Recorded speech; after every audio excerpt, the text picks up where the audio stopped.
Hi guys, it's Sally. I'm out walking with Austin again today for our second walk and talk with a CRPS service dog team. Today we're walking to one of my favorite places ever just because it's gorgeous and because it's a little bit of a longer walk. We have storms coming tonight and I don't think they're going to be a big deal for us at least, but storms always make me kind of anxious because of how much pain they cause for my CRPS, and I can usually feel storms when they're about 30 miles away. And we also recently discovered that I get severe ear pain if there's a tornado 15 miles away. So storms are they're tremendously painful in ways I cannot even describe. If your CRPS also flares up from storms, let me know in the comments so we have a little bit of support in the CRPS community. Or if you found ways that help your CRPS in the storms, share those too. So far, the only thing I've found is it's the only time Austin's allowed on the couch. His presence, not a task, but his presence helps kind of ground me a little bit. He isn't afraid of storms. That was one of our most crucial things about picking a dog to be my service dog, was that they not be afraid of storms. Just so that they would be more balanced for working, but also so that our anxieties wouldn't feed each other. So when he's on the couch with me, sometimes he's tasking. If he puts his head on my lap, or if my hands start shaking from adrenaline, he'll put his head and his paws on me to stop me from shaking. So that's tasking. But when he's just on the couch with me, beside me, he's more just a comfort than actually formally working. But anyway, storms cause anxiety. The other thing I found is that as the pressure drops, if I drink as much water as I possibly can, that helps a little bit with the amount of pain I'm in. But by like a little bit, I mean like a little bit. But it makes it so that I can function better. So I think there is something there. So we're out walking to try and quiet my mind, and it's supposed to rain for the next 4 days, so this may be the only walk either of us get. In my last video, I talked about exercise. So last video, I did a 1.7 mile walk, and then I didn't walk for 2 days. I walked around my house and my yard. Austin, pass. Good boy. But I didn't go on walks with Austin, partly because of the weather, but also partly because my legs were just flaring so badly. And then also both of my arms had uncontrollable spasms. And so it just wasn't safe for me to be far away from the house. So today's our first walk in a few days. And I share that to help illustrate with you guys that even I, for the most part, I'm more active than I'm supposed to be with CRPS by doctor's measurements. But even I have, days where it just doesn't happen. And the thing about the balance that I was talking about last night I tripped on one of the dog beds that was, oh, you're trying to pull, stop. Austin's trying to help me up a hill, so I'm gonna go ahead and switch his collar to his harness ring. Go. Go. And he's gonna help me walk up this hill here. So last night I tripped over a dog bed and started to fall backwards, and Austin was unfortunately across the room, so he couldn't help. But because of the work I've done to build up my own muscle strength when I can, and in little increments like I can, I was able to catch my balance and I didn't fall down. So that's an example for you guys of why to try to find ways. And if you genuinely aren't sure how to exercise safely, I really encourage you to look for alternative physical therapists. People who maybe physical therapy isn't their specialty, but they offer it as like a side thing in addition to their main practice. It's like he knows where we're going. The person I see occasionally primarily does counter strain massage techniques. But then she and her husband also coach people on how to do safe physical therapy for their various chronic conditions. And so that can be super helpful, because a lot of times standard physical therapists may not be trained in our weirdness and might give you advice that's potentially dangerous without meaning to. So, quick tip there.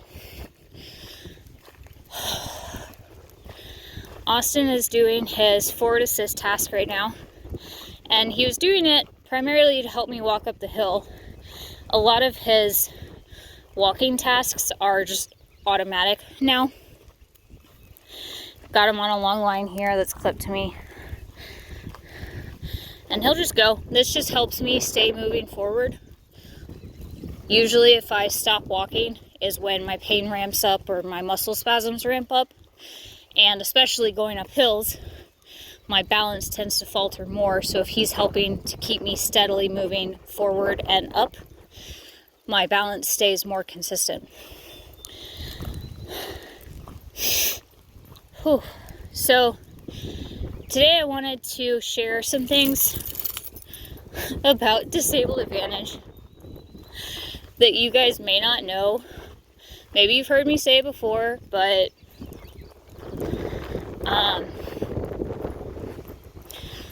I'm trying to do more marketing to get the word out about Disabled Advantage and share with people in the chronic illness community how I can help people.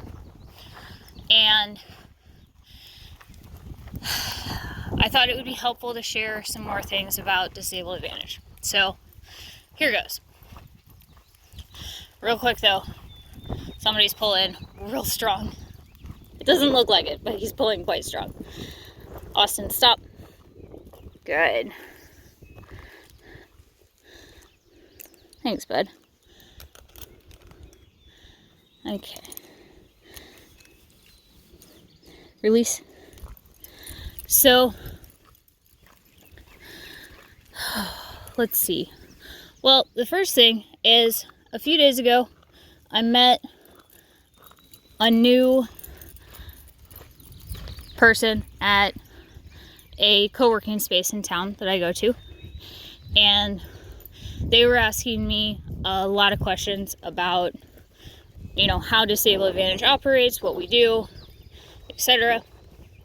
And there was some confusion because Disabled Advantage is completely different from how most service programs operate.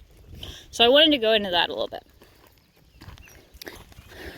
Good boy.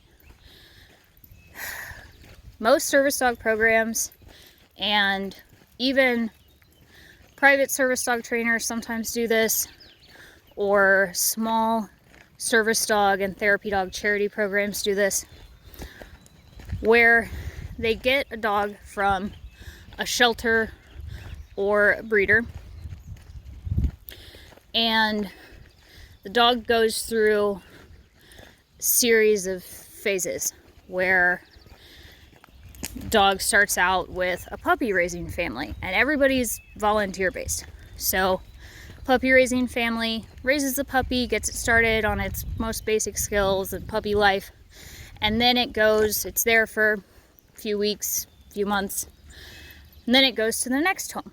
And the next home focuses on obedience and adolescent raising, and then it goes to another place. And those people work with trainers that are with the program, and they keep raising the dog in a home life and doing the training that's assigned, and then it goes someplace else and it learns tasks, and then eventually it's matched with its disabled handler.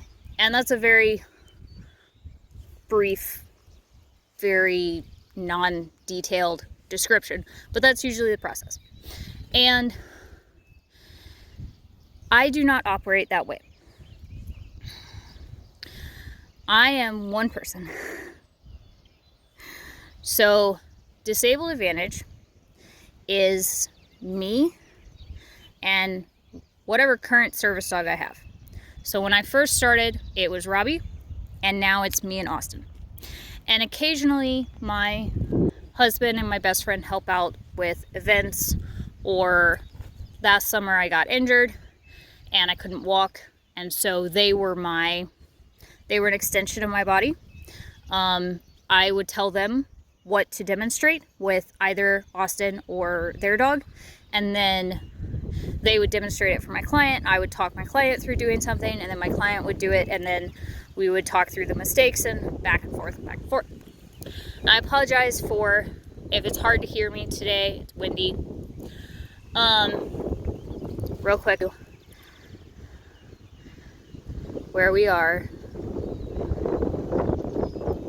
Oh, the lake went up some. Well, that's good. So I'm just letting Austin wander freely and sniff for a bit. So, but at its core, Disabled Advantage is just me. I do my own bookkeeping, I do all the marketing, I do the dog training, I do everything that my clients need me to do. And it is a for-profit business. I don't have any volunteers signed up to help me. The reason I modeled it as a for-profit business is that this is the only job I can physically do with my CRPS. And in order to help support my family household income, I needed a way to have a job. We've got big dreams for our lives together, and I needed to have a job. And also just for my own sanity. I love working, I love training, and I really wanted a way to get back to that. So the way Disabled Advantage operates is when there's two options.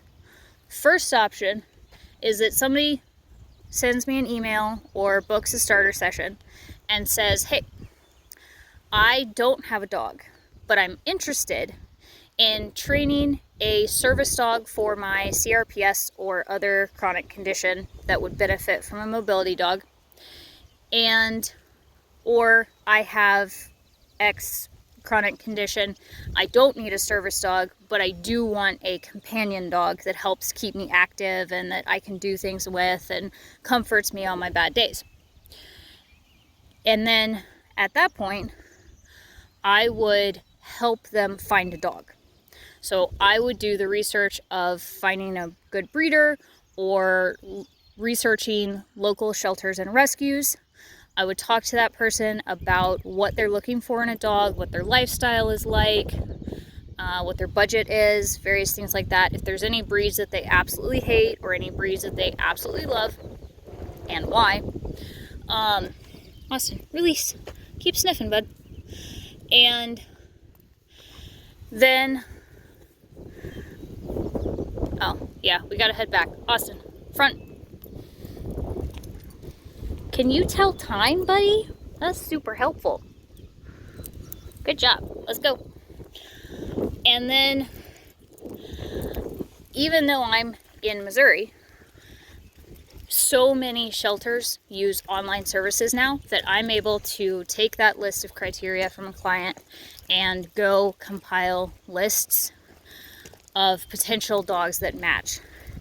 And I usually start out with a list of I look at ads for adoption ads for probably 1 to 200, sometimes 300 dogs. And I whittle that down to match our criteria pool for temperament, activity, what history is known, and then also proximity to the person, because being able to meet the dog in person is incredibly important. You get extremely useful information just from watching someone interact with a dog, and vice versa, that you don't get in a description about a dog. And sometimes we do this in rounds. So round 1, no go. Round 2, and we whittle it down until we find them a dog.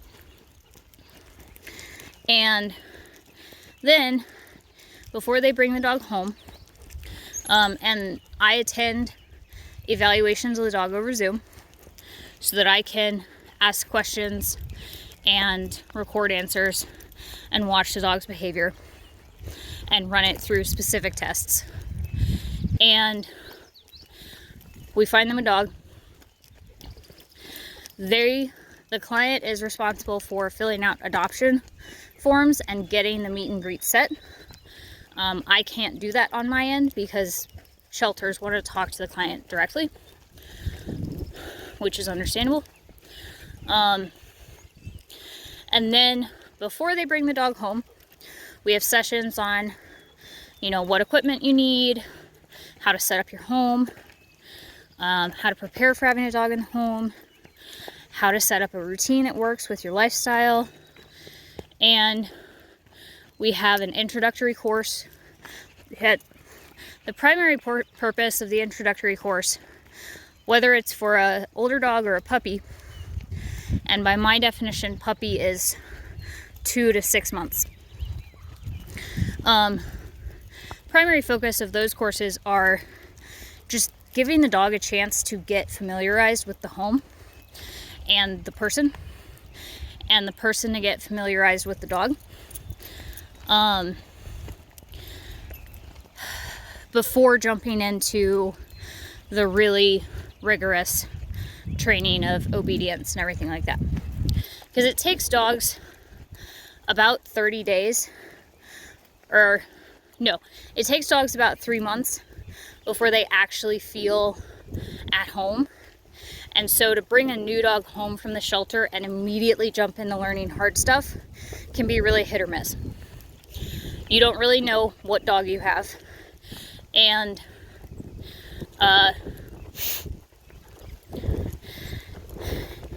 it can be a lot for the dog.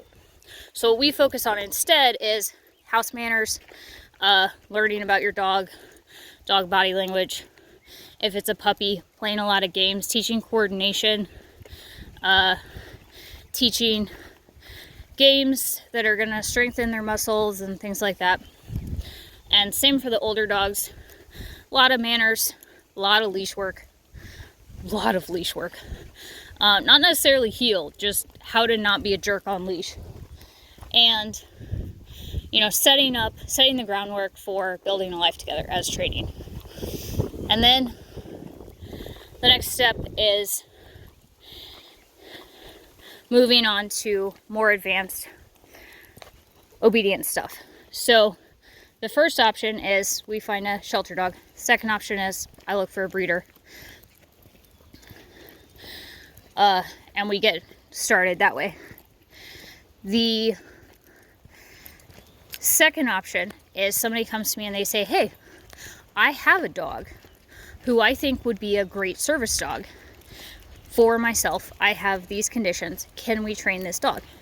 And so that starts a little bit differently. I do a evaluation of the dog, have the owner do various tests for me and show me things on camera, how the dog moves, how the dog accepts handling, how the dog responds to loud noises and things like that. And I also ask for a lot of history on the dog. And I ask about history of other dogs that are living in the house, how the home structure's set up, if the other dogs are trained, things like that. Because if you live in a multi-dog home, all of the dogs matter, and how the dogs interact matters, and how all of the dogs are getting training and communication from you matters. It feeds back into whether you're training a pet or a service dog. it can impact the training. So it's super important to have all that information. And I'll be able to tell them, I don't think this dog is cut out for service dog life, but would you like companion training? Or would you be interested in looking for a dog for service dog work? Or, yes, this dog seems suitable. I can't make any guarantees, but let's give it a shot and we'll go from here. And the cool thing about Disabled Advantage is that while it comes off as being big numbers, Disabled Advantage is priced course by course, so that there's plenty of chances to check in and say, hey, do you still want to do this? Hey, does your dog still want to do this? Hey, can you still afford to do this? And it is cheaper than a lot of service dog programs who are looking for a very understandable but very hefty amount of $15,000, $20,000. There's some programs looking for $40,000. There's some programs that strongly suggest you fundraise a certain amount of money. There are other programs that ask you to keep donating money every single year. The way Disabled Advantage works is I have payment plans. If you're a longtime client, I work out flexible payment plans with you, and you pay course by course. So there's no giant sum up front, unless you're financially able to. We found all the puddles, Austin. And there's the introductory course, and then there's Foundation Obedience, and then Advanced Service Dog course. And the Advanced Service Dog course can either be more involved if you need a mobility dog who can take a step in any direction, or less involved if you have if you don't need as much balance support from your dog. There's fewer commands that you need to learn. But the way all of this is done is that, and at the end I give you a public access test over Zoom, and then if you pass, you get a patch and a certificate and everything. There's tests at the end of each of my courses, and if you don't pass the test, you can't go on to the next course until you do pass. And I'm also constantly taking notes in the background, watching, trying to be objective. Is your dog still right for this? Oh, we found a problem area, let's work on that. Making sure that you have the skills for communicating with your dog effectively in a way that works with your disability. But the way all this is done is, so the model of a dog moving from household to household for volunteer raising and training is really clever for raising service dogs, because it helps teach them to be resilient. So I am by no means knocking that model. It's just something that's not physically feasible for me to do. What I do is I work with my client through Zoom. So we do video conferencing every week, every other week, sometimes every 3 weeks, depending on what you need. And I teach you how to do all the work. So you learn how to drive the fancy precision performance animal. You learn the background scenes of how it operates, and you learn how to, you're in from the ground floor on building this dog, so you know all its weird quirks, how to handle them.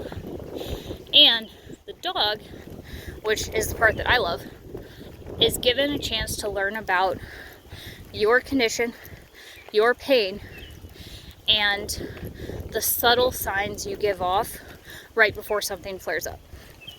Which, I'm not saying program dogs can't learn that, but they might learn it slower than a dog who has been raised and trained by you. So that's a bit about how Disabled Advantage works, and a little bit into the inside look at the process. and some distinction between how I operate versus how, thank you, how service dog training programs operate. I'm getting really tired. We're about to head back out on the blacktop, so I need to stop this. But if you have any questions about what I talked about today, leave me a comment or send me a message. I'll include my link and my booking page in the description again. And both of those have ways to contact me on there.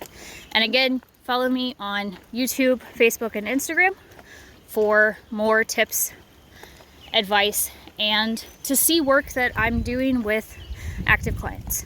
And I do have training spots open, so think about it. Have a good day.